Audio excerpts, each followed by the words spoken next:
next Thursday, one June 14th, and one June 21st. If you visit that link that you'll get at the end of this presentation, you'll find all the information you need to register for those sessions and specifically what those sessions are about. So I want to make sure and mention those as they're coming up quickly, so you definitely want to make sure and register for those when you get a chance.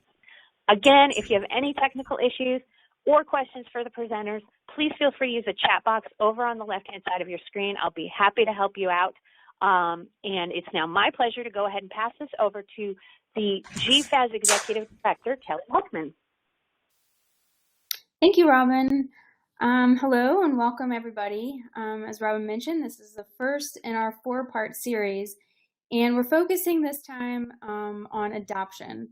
And we're really excited to sponsor this series and co-organize it with the Avian Welfare Coalition. So as Robin mentioned, my name is Kelly Heckman, and I'm the Executive Director of GFAS. And for those of you who have not heard of our work, we are an international accreditation organization that evaluates care and management practices at sanctuaries, rescue centers, and rehabilitation centers all over the world. And as part of our work, what we try to do is recognize excellence among sanctuaries and rescue groups, but also engage with those that are not accredited to improve the care of animals, public safety, and sustainability of those organizations.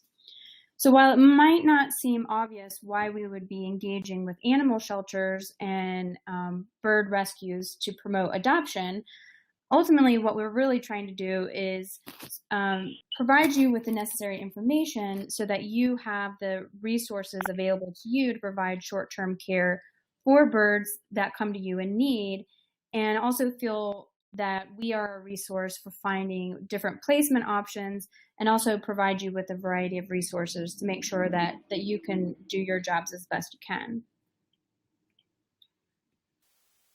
And the resources that we have to conduct our accreditation, we have 24 different sets of animal care standards, and they are species specific, and it includes 4 different bird standards. And so feel free to go to our website, and each one of these is downloadable. So it gives you a nice body of literature to look at some standards of care that you might want to if as animals come into your facilities that you're unfamiliar with. We also do list the accredited sanctuaries, which does include 4 facilities that are dedicated to avian care specifically, including one that is represented as one of our speakers today. And then, as Robin mentioned, we have avian webinars. So in this series, we have 4 webinars that we're doing, but we've actually had 2 previous webinar series, and all of those are available as recordings on our website. So go look at those, and there's a lot of valuable information that are available during those. And I just want to point out some other additional resources for those of you who are interested in helping birds that might need some additional resources. Avian Welfare Coalition, which again we have represented as a speaker today, avianwelfare.org has an amazing resource bank for all the different kinds of issues related to sheltering birds. And then, of course, ASPCA Pro and animalsheltering.org are also really great.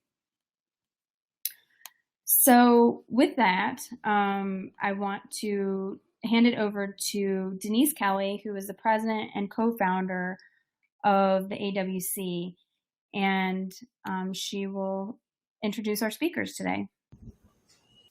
Thank you very much, Kelly.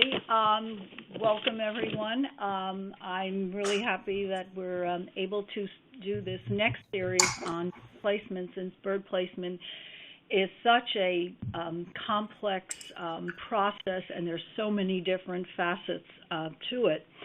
I'd like to thank the Global Federation of Animal Sanctuaries again for helping to bring these webinars to the public and to rescue groups, and to being so supportive of our work. The AWC was founded in 2000 to create a voice in the animal protection community for captive birds, And one of our goals, major goals, has always been to provide, to improve the standards of care for birds in all situations dealing with sheltering. That means long-term sanctuary and particularly short-term facilities that are not necessarily equipped to deal with birds. So what we really want to do is expand the resources, and that helps more birds.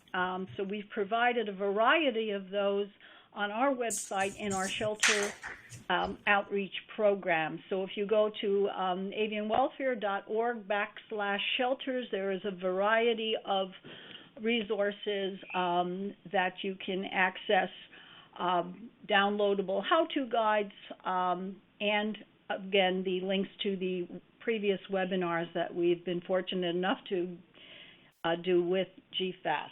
I'd like to now just quickly get to our speakers. And all of the information that we provide as far as care to shelters is for short-term care and sanctuary or long-term care. We look to the GFAS standards. Okay, our presenters. The first presenter is Galiena Cimperman. Galiena has been with the Midwest Avian Adoption and Rescue Services for 13 years. She is now the executive director, and she's done an amazing job there. MAARS has been a long-standing GFAS accredited sanctuary and has been basically doing their business for, I think, Galiena, it's been at least since the late 90s. So they've morphed into, have developed over the years, and I think Galiena will bring a fresh perspective to this topic. Stephanie Shain is the Chief Operating Officer of the newly merged Washington Humane Society in Washington, D.C. Previously, Stephanie was a senior director at the Humane Society of the United States, where she led efforts to rescue animals from puppy mills, and she has a really vast experience in the animal protection community and sheltering community. So I welcome both of our presenters today, and I'd like to turn this now over to Kelly Heckman, who is going to get the discussion started. Great, thanks. So the format of the rest of this presentation is, based on the questions that you all brought to us. They include topics such as outreach, adoption, placement, policies, and collaboration. So this was kind of the format that we came up with. And so basically the rest of the presentation, we will have the questions that you provided, and then I will call on to one of our speakers to actually address those questions in more detail. So we'll just get started. So the first question, how does your shelter program expand our reach for finding qualified adopters? So I'm going to have that question. If Stephanie, you could give me some insight on how you could address that question, that would be great. Yeah, sure. Hi, everybody. And thanks for taking time today to be with us. It's sunny in Washington, D.C. finally after weeks of rain. So I'm grateful to everybody for being tied to their computers for this. How does your shelter expand the reach? So I'll tell you what we have done at Washington Humane Society. We're an open admission shelter, so our door is open to everybody. And that means we get all kinds of animals. We take in about 11 or 12,000 animals a year, and a pretty small number of them are birds, really probably under 100 birds a year. And we approach finding adopters differently depending on the kind of bird. When we have, small birds like finches or parakeets, we do adopt them out directly. When we have larger birds, we do everything we can to find a rescue group. So I think we're going to talk about that a little bit later, rather than trying to place those birds ourselves, recognizing that even our bird expertise is limited in explaining to adopters everything they need. And quite frankly, it's really our facilities that limit us. We just don't have great housing for big birds. What we have done to find more bird adopters, and we're really successful with adopting birds, is just making sure that we are including those animals in every mention of when we're talking about adoption promotions. We make sure that we use pictures of birds when we have publications that go, to our community, whether that's supporters or to sort of more public type events, talking about, that we aren't just dogs and cats. And our message very much is consistently, we're not just dogs and cats.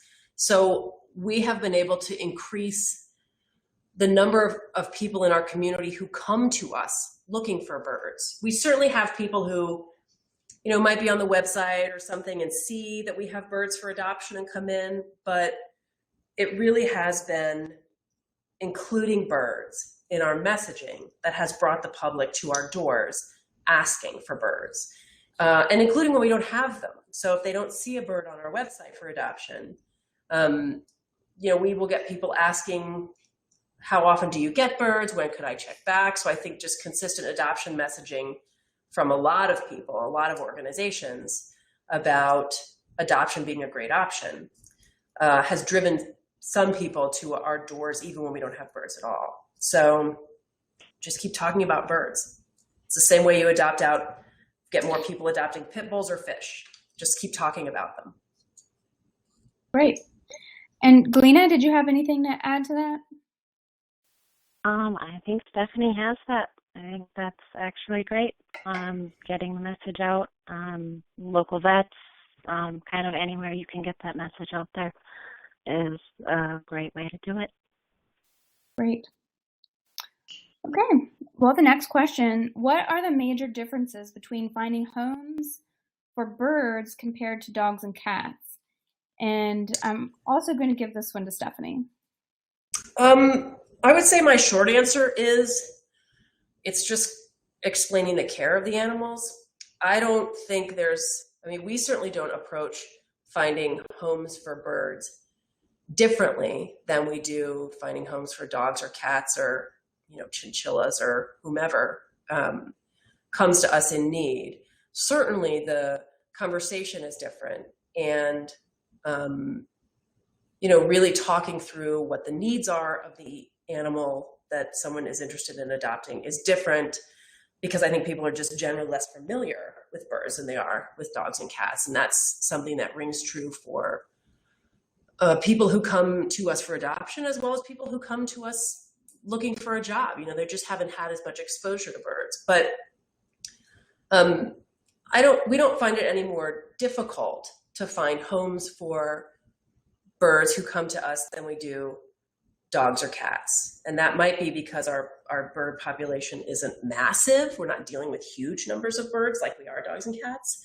But it comes down to, conversation, education, and sharing information, making sure somebody, feels really ready to take that bird home, making sure that they know that our relationship doesn't end when they leave with their bird, that if they need help or advice, they can call us. And we also make it really clear to people that if you don't feel like you can keep this bird, we're here to help. So don't feel like you're on your own, even if things don't go the way you think they will. So we just try to make it like a really safe experience for people. Great. And I want to point out that, Stephanie's point about having this conversation with adopters is exactly the topic for our next webinar next week. So once you've identified those potential adopters and are evaluating their applications, then, what are some key points that you need to communicate to them? So we're going to focus on that in much more detail next week. So make sure you go back to our Avian education page and register for that. So the next question is, all our parrots are not clipped. This does not make adopting them more difficult because we require certain precautions be in place and the bird must remain flighted. Any other rescues facing this? And I'm going to hand this one to Galiena. Okay.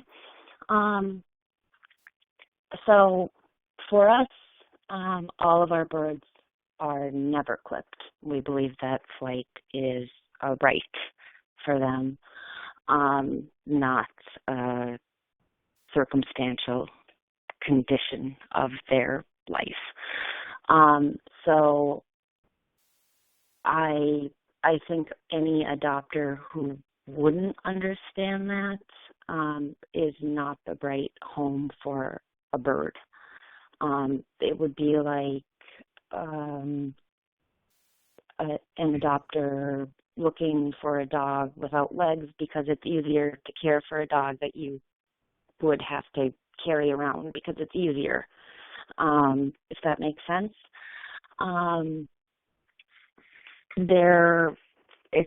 It's part of who they are.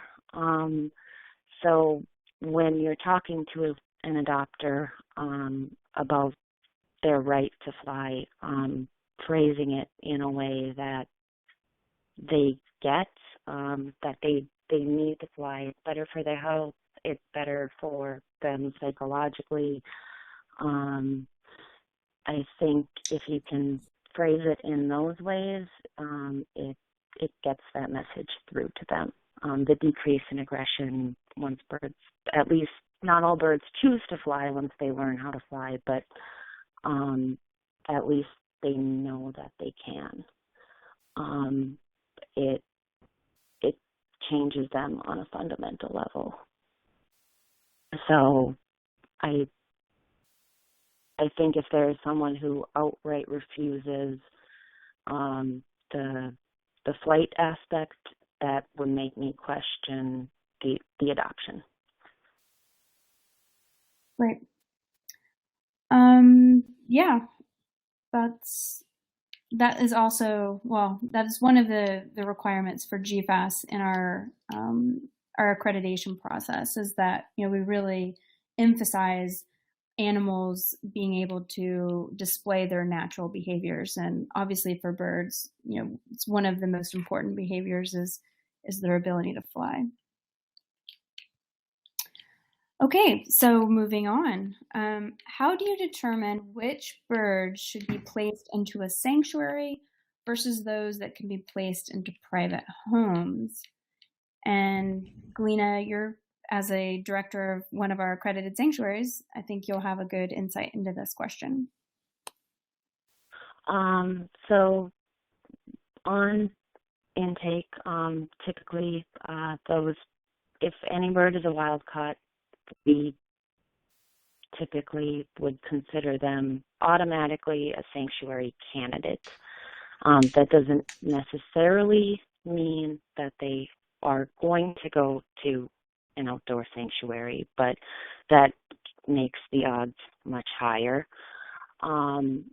It just increases the likelihood. The ones who really don't want anything to do with people, those would be the birds that are sanctuary candidates, and those typically do fall into the wild-caught categories. It's not saying that all wild-caughts don't, but those are typically more likely to be the birds. The captive-raised birds, well, they can be problematic with people. They are more likely to have some sort of bond with people because they've been raised with people. They do have some sort of bond with people, so it's just figuring out how to break through with them. Could you elaborate on how you might identify whether a bird is wild-caught versus captive-bred? So wild-caughts will typically have a open stainless steel band. Usually there are no markings on the band because they were caught they were caught as older, so that the band has to be put on later. They vocalize differently. They interact with other birds differently. sometimes you are lucky and you'll get a full history on them, but that's not always the case. So it's usually paying attention to the band, it's paying attention to the age, and then watching them from there. Well, Stephanie, coming from the opposite side of this scenario, how do you have any additional insight if you had a bird that you were trying to make that call? So I'm learning from Galiena about the wild-caught piece of it. For us, it really comes down to the type of bird. We do not have deep bird expertise on our staff, so we are working with local rescues to either guide us if they aren't able to take that bird in with them and sort of make a determination which direction that bird should go. We're at least looking to them to help guide us in what can we do for this bird, looking for other options for them, because I can't think in my time here that we have, with the exception of maybe like one or two birds that we have directly placed into adoption,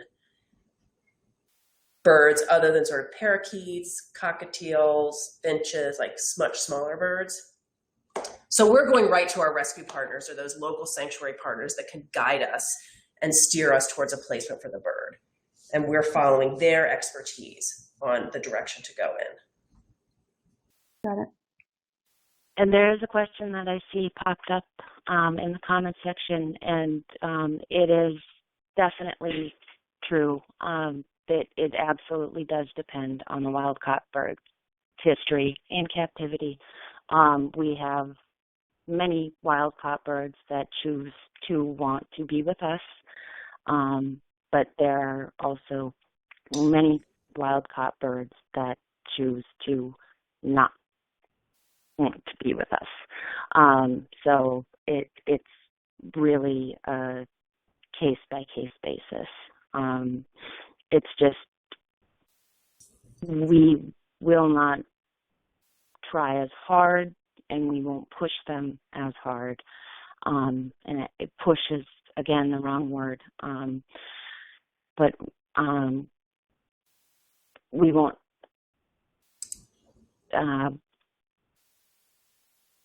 do some of the same behavior work that we would with a captive raised bird when they're giving us all the signs that they don't want to be with us, if that makes sense. Sure. And so someone pointed out in the comments that the idea of temperament, so is that kind of what you're getting at? Like if a Yes. wild-caught is, the temperament seems more adaptable to human socialization than, it's something that you would take on a case-by-case basis. Correct. Yep. So there are many cockatoos or other birds that we've taken in from other sanctuaries who were placed there. And these are outdoor sanctuaries where they've had no human contact because this is where people thought that they would be best because they were so aggressive. And these were captive raised birds, and no one could work with them. But that's not what they needed. They actually needed people that understood how to work with them. But because they were so aggressive, they got placed into a sanctuary with no work. Well, they ended up killing multiple birds, sending multiple staff members to the hospital for reconstructive surgery, et cetera, et cetera. So that's not what those birds needed at all. It actually made their behavior problems worse. Mm-hmm. And so they came to us, and they're actually thriving with us. And so it's a really, unfortunately, there's not really one single, this is your answer. It's a really case by case, bird by bird answer. Yeah, no, it's not my issue. So actually, this one question that came up earlier in the comments that I think maybe relates to some of this, and Stephanie, maybe you can help me. So the question is, are there requirements for spending time with birds while still residing in the rescue to determine compatibility? And maybe, do you have any policy on that? And maybe that kind of helps. I'm sorry, can you re-ask that question? Sure. I didn't hear the question, I'm sorry. Are there requirements for spending time with the bird while still residing at the rescue or shelter to determine compatibility? Yes. So, Stephanie, would you mind speaking to that? Do you, when you're adopting out birds, do you give people the opportunity to interact with them first, or do you require? Sure. Well, we don't have a specific sort of, I think the way the question was asked was about time. Like, we don't have a requirement on how much time, but just like, you know, our policy is no different for birds than it is for other animals, in that you need to come in, you need to interact with the animal, have a conversation with our staff about, you know, all the things that go to taking care of that animal, but also just personality wise, like, are you clicking with this animal? And, you know, that we certainly happens with birds, just like it does everybody else, dogs, cats, and rabbits and things like that. And although we haven't had really, we don't have a frequent problem with birds coming back to us, we always make that a really safe option for all of our adopters, that if this doesn't work, if it doesn't feel right a week from now, it's okay to come back. You're not, you know, we're not going to judge you as a human being if this just doesn't fit. So they're definitely always spending time with them, but there's nothing different specifically that we have for birds as opposed to other animals. Mm-hmm. Galiena, you had also something on that topic? So yes, so when a bird would come in, if they were showing signs of not wanting to be around people, or choosing mostly birds to socialize, or choosing no one to socialize with, we have a 6-page quality of life plan. We select usually between 5 and 10 people to fill it out, and it's a whole, it goes over kind of all of there's behavior section, there's a food section. It's basically what we can do to improve where they are at and what steps we can take. And then from there, is it a medication thing? Is it a, you know, from there we see what we can do, and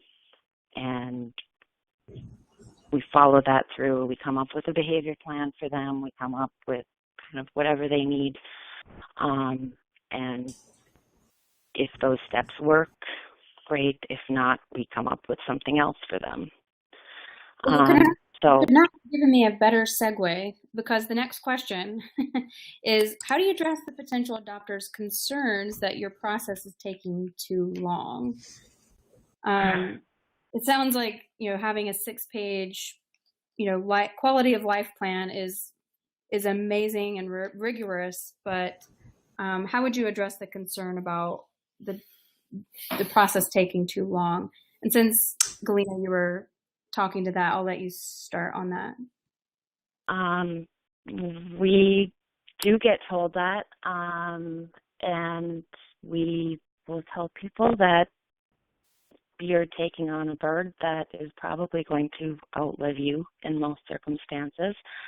So you need to be very sure that you are ready for this commitment, and we need you to be very sure that you are ready for this commitment. It's a mutual thing. So we are not, usually the people that ask that are the people that are not going to be your best adopters. Mm-hmm. Stephanie, is that something that you share in your experience? Well, we don't get a ton of people complaining. I would say that if we have, listening to Galiena with the last slide, if we had a bird come in that had some real behavior challenges, we would be seeking guidance and expertise from someone like Galiena. So we would really be looking for someone to help us help that bird. So I feel like I have the easy road here, because really hard birds, we would be asking for help from others who have more expertise than we do.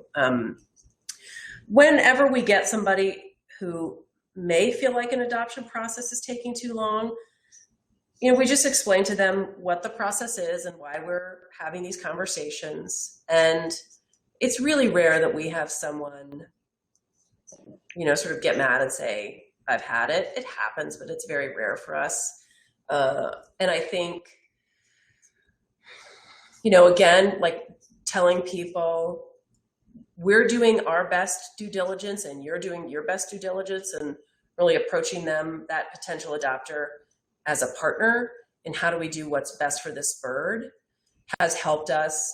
And again, just saying we're always here, has made that conversation a little bit easier for us if people do feel frustrated, like I just want to walk in and walk out. Mm-hmm.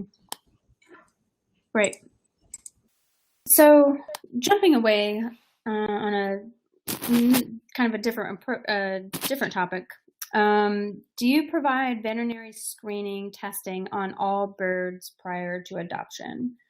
Galiena, I know you guys don't do adoption right now, but is that something when you have done adoptions or with organizations you work with, do they provide veterinary screening? We did on all of our birds, yes. And for anyone that we work with, yes. Mm-hmm. Stephanie? Our veterinarian, we were fortunate that our medical director has a broad veterinary experience. And so she personally is doing veterinary exams on everybody. We don't have standard screening because we don't have that many consistent birds. Any screening that we would do if an organization is taking a bird from us, whether because they feel like they can adopt that bird out, or because they feel like that's a bird that they could provide sanctuary for, any screening that they would ask us to do, we would do, but we don't have a standard sort of screening that we're doing on birds that are being adopted into private homes. Mm-hmm. And so Galiena, there's a question. I'm sorry. Yes. I was just going to get to that. So there was a question about which specific diseases you're screening for, or is there specific ones that you're looking for? So all birds should be tested for psittacosis because that's zoonotic.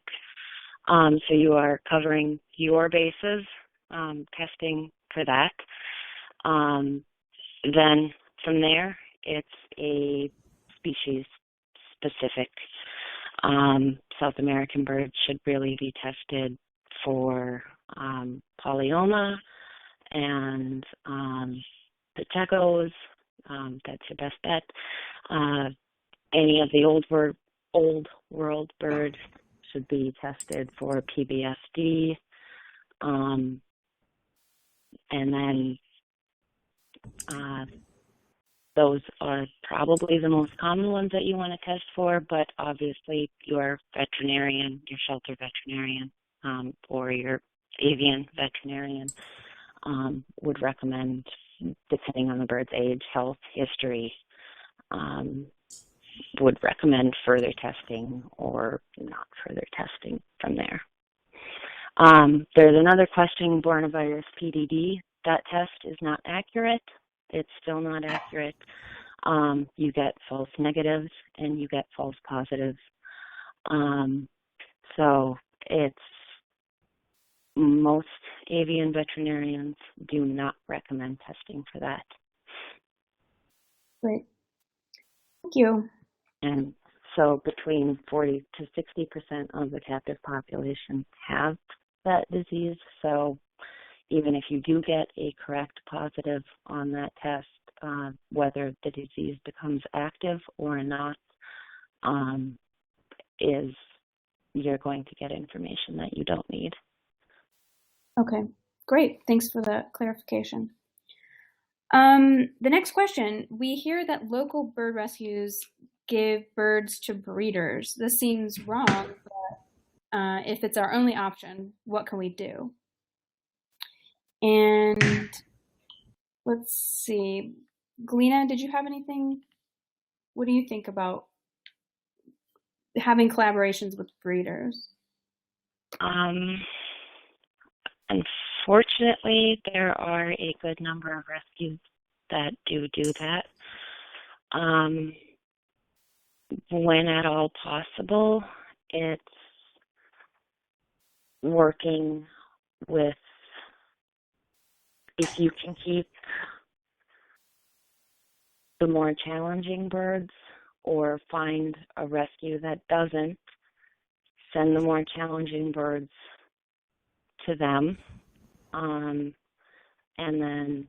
And what do you mean by challenge? More, so the more behaviorally challenging birds to them. And then, because those are the birds that are going to get put into the breeding situation, it's almost a given. So it's, and then send the easily adoptable ones, or the ones that you think are going to be more easily adopted to the ones that you know or think are placing with breeders. The odds of them getting adopted out to a home are higher. So it's not an ideal circumstance at all, but it's decreasing the odds that a bird is going to end up in a breeding situation. Stephanie, do you run into that with any of your partners? No, we have not. That's not a question that has presented itself to us. I feel really grateful to not have to face that. That's a hard situation. Mm-hmm. Okay, great.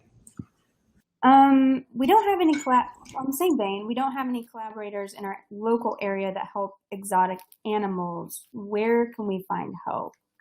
So Stephanie, maybe since I can tell you what we did. And great. I don't have a magic formula for it, but we just really started reaching out and asking anybody that we could think of. That was other shelters. That was, and it was a question that was top of mind for us. Anytime we were having conversation with other shelters, we reached out to staff at the zoo in our community to ask if they could point us to anyone, and give us some referrals for us to then go forward and check out and see if that was a relationship that would work for us. We talked to people who had birds to see if they could refer us to anyone. And we really just started growing our network. And it's a small network. I don't want to give this impression that I have this vast, list of people that take birds, but it really was like old-fashioned networking that helped us. I think certainly, resources like GFAS and Avian Welfare Coalition, those are people that we call when we say, do you have any idea? Do you know somebody that we don't know? But it really has been over many years, just networking and going to places like the zoo that aren't going to, we're not going to send birds there. They're not interested in taking our birds, but just asking people there who are connected into this world, do you have somewhere you could point us to? And that has been most helpful because our experience, which I think is probably pretty typical, is it's not like somebody has the big sign out front saying, bring us your wayward birds, because they're overwhelmed as well. And they're trying to keep, that rescue's trying to keep their own population humanely size so that they can provide good care. So it really has been sort of begging sometimes to, give me the name. And that has really worked well for us and helped us a lot. Galiena, do you have any other advice? No, Stephanie has that. Well, so one thing that, I 100% agree that just start knocking on doors and think outside the box when you're, Stephanie mentioned going to, a zoo. Another resource that might be great is looking for or communicating with an avian veterinarian that might be local or regional. They're probably going to have some good insight into other rescues, or they might actually help support some of your needs. Also, another option is looking at or asking your local wildlife rehabilitator. Obviously, they're taking in a lot of birds, so they have probably some good ideas of either new resources that you haven't thought of, or if it's their off season, they might be able to help you in some way, because a lot of times they're based on some foster networks. I had someone mention bird clubs. So bird clubs, I think that's a good way of learning about your local bird community, and they might know avian veterinarians, they might know some people that could act as temporary fosters. So it really is, I 100% agree that it's just old-fashioned networking where you're starting to build that placement network, one name at a time. And this is Stephanie. I'll just add one little thing that we do that we do with all animals is if we have we've had people who need to surrender birds that we aren't able to properly care for as well as they should be in our facilities, just given our facilities were built in the early 50s. And we work with those people when we can to say, can you keep this bird until we can find an answer for them?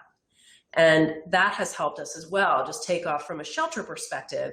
You're under this time pressure for an animal that you're not set up to care for, to move them out quickly. And so that has just been something that we've successfully done, is to say to the person, how much can you keep the bird for another 2 weeks while we do some networking to try to find a better qualified or suitable facility for them. And that has really helped us. Just press that pause button a little bit. That's a great point. So when we're looking for collaborators, what would some red flags that we should look for? And I think we've touched on several of them already. I'm going to actually field this question and then throw it out to the presenters again. But for us, when GFAS does our accreditation activity, we have on our website listed some of our minimum standards that we use as qualifying questions. So whenever we get a new sanctuary or rescue that is interested in accreditation, we have that conversation to see if we see any red flags, in our process. And I think it would be pretty similar to the red flags that maybe you should be looking for. Galiena was talking earlier about, the breeding. So, our goal is really to reduce the number of captive exotic animals. And, something that hasn't really come up today, but it's come up in other webinars that we've done, is that birds are wild animals. Even if they were captive bred, they're not domesticated species like dogs and cats are. And so, for us to give them a life in which they're going to, excel, we want to make sure that, we don't produce more than there are appropriate conditions for them. So looking for breeding policies of that organization, do they build in no breeding clauses into their adoption contracts? We mentioned, relationships with breeders. Looking for that kind of breeding is really a sensitive issue because you cannot spay and neuter birds. So it's really sensitive. Some other things, we mentioned flight. So giving them the availability to provide any of their natural behaviors. So flight obviously being one. Another one that hasn't come up yet is social behavior.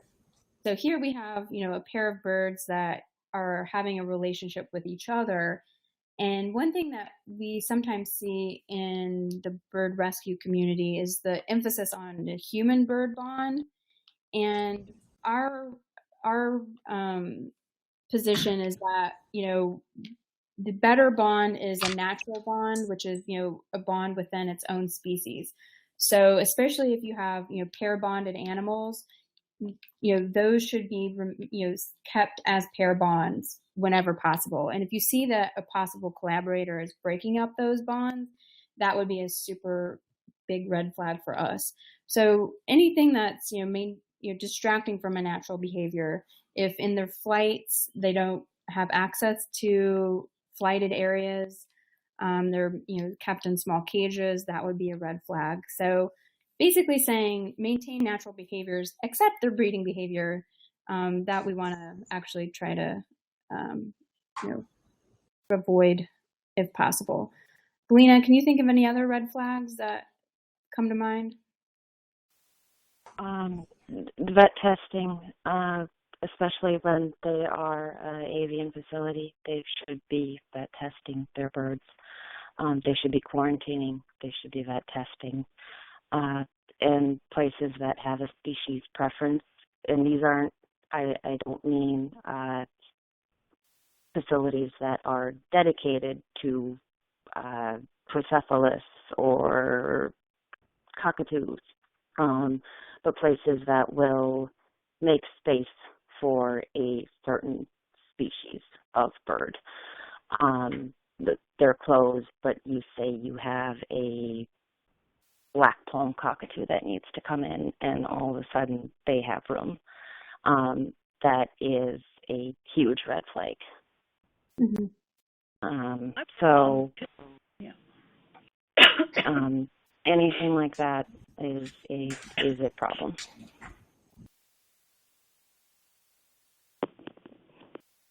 Great. We're getting short on time, so I'll keep us moving. We want to take birds to our adoption events. What advice can you provide? Stephanie, I'll let you take this one first. Well, I will. We don't take birds to our adoption events. Again, the birds that we're placing, there are a lot of the smaller, sort of more commonly seen birds. Our adoption events are just not. I don't have great advice because our adoption events are not places that we would take our birds. We feel like it's way too chaotic at our events, and really for the same reason that there are certain dogs and cats and other animals that we don't take to events. We just don't feel like we can provide them with a good enough environment out in the community. So I'm not sure. Hopefully Galiena has some good advice on that. It's just a no for us. It was always a no for us. It sends kind of the wrong message. It shows birds in a light that they shouldn't really be in. Take a picture. We always bring pictures.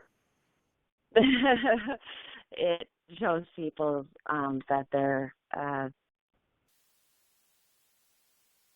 that it's easier to have a bird, I think, than they are, and they're wild animals. They really ultimately don't belong in homes. It's just a no. Yeah, we talk about them at our adoption events. This is Stephanie, and we bring photos of animals that we have at our shelter locations or who are in foster care that aren't good to take to adoption events, just to let people know that those animals are in need of new homes, but we're not going to have them at events. So, yeah, I want to clarify that the GFAS policy is also to keep animals in their enclosures and not take them off site. And I think it kind of relates to what Stephanie was saying about the chaos of the situation. So birds being, prey species being, pretty stress prone, we want to make sure that, they're not put in situations where they can't find safety and security in an environment. And so that's kind of what's driving our position to recommend to not take animals off site. For any animal, whether it's, a tiger or an elephant, we feel like, if they want to, an animal should be able to get out of the view of a human or, other animal or anything. They should feel like they have a safe space. And, in those public situations, it's hard for that animal to feel safe. And so that's kind of where our policy comes from. Placement. Which of the following statements so this is actually one of the questions from our registration. Which of the following statements would most raise your concern about an applicant's ability to care for a bird? So we actually asked this of all of the people who registered for the event. And interestingly, we got a couple of top candidates, one of which was, I know everything about pet birds. So pet being the emphasis there. And then we also had my notes. Let me make sure that I'm stating this correctly. So the other top answer for you all was, I'm getting the bird as a gift for my children, spouse, or relative. So these were the top ones. So Stephanie, do you feel like the top ones? Oh, do I get to vote? Am I going to vote now? I guess you can vote, but we'll give your vote a little more based on your experience, maybe not necessarily your personal preference. So do the answers that we got match your experience? I'll tell you the thing that would concern me most is the last one. And I appreciate the emphasis on pet, but I think anybody who thinks they know everything about anybody that would raise the biggest flag for me. So you could have birds there or dogs or ferrets or whomever. Because to me, hearing a statement like that says, I am no longer listening to you. And that's the biggest problem is someone who isn't listening to the information you're giving. So that's the one that would scare me the most, because it stopped my ability to educate or share information. Galiena, what do you think? Actually, 3, the gift as a children, talks and is tame, and the last one are all big red flags. Mm-hmm. So they're all kind of a problem for me. I can't. I'm tossed up on all of them. I'm sorry. For the same reason, Stephanie, on the last one, birds are not tame. So the talking, the tame, that's a big problem. And the getting an animal as a gift is also a big problem. Yeah, no, I agree. Do you have any advice if someone were to say, I want a bird that talks and is tame? Or is that just a red flag? It's a red flag. That's not necessarily a no. We would try to work with that person and educate them. They're wild animals. Not all birds talk, and it would depend on the individual response from there, on how that went. But, mm-hmm. So it's a red flag. It's not a no. Okay. And someone just chimed in, talking more specifically about a home with dogs and cats. How would you approach that home that has dogs and or cats? Is there special considerations?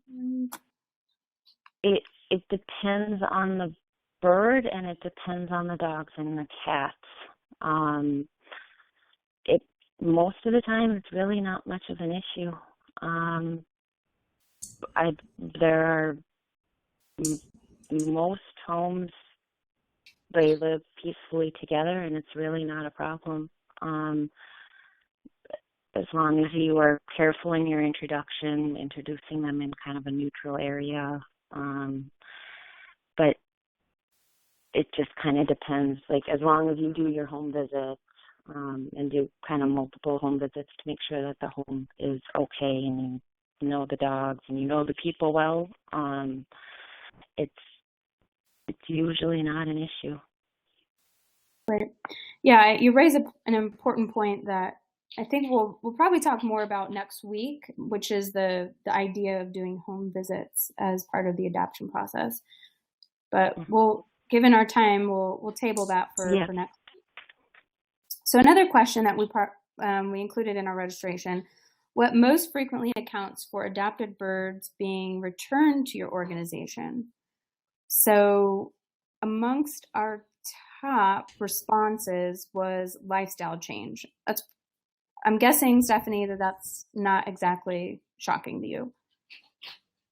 It's not. I went back, I looked at our data for the last 4 years on our bird returns, and we only had one, and it was because they were moving. Mm-hmm. And that's in a situation like that, we would try, and I trust that we did try to see how we could help that person if there is a way. Sometimes it's just temporary housing that they need. It's not even a separation completely. But in that case, their situation was just they were moving into a situation where they could not bring their bird safely with them. Right. Galiena, what is your experience? For us, it's usually death or illness of a caregiver. Well, actually, both of those transition nicely into talking about upcoming webinars. So in sessions 3 and 4 of this series, we're talking about adoption contracts. So, obviously when you have a lifestyle change and, that bird is no longer able to be with the caregiver, that's, the adoptive caregiver, having language in your adoption contracts that discuss how, those people can come back to you for help in whatever way that you feel is, within your organization's capacity.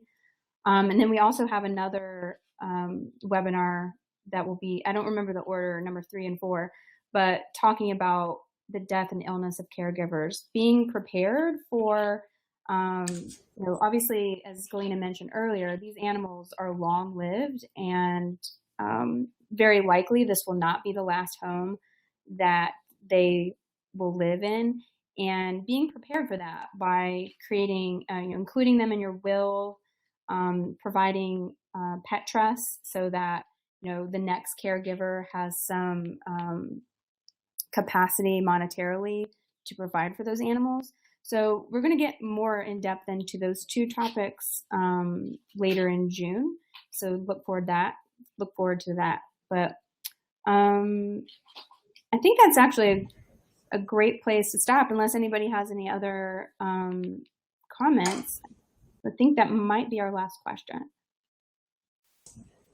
What I would just like to mention is that we, any questions that did not get answered on the chat box, we will address those separately. I believe we have everyone's email address, so maybe we could ask our presenters if there was 1 or 2 questions that they would like to answer afterward in private email, because we couldn't get to all of them today. Yeah.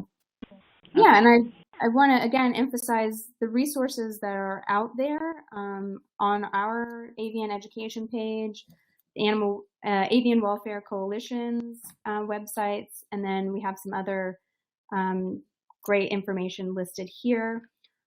This presentation is going to be recorded, has been recorded, and will be put up on our website in case you want to come back and refer to any of this particular information, or let other people that you know of that might get something of value from what we've talked about today.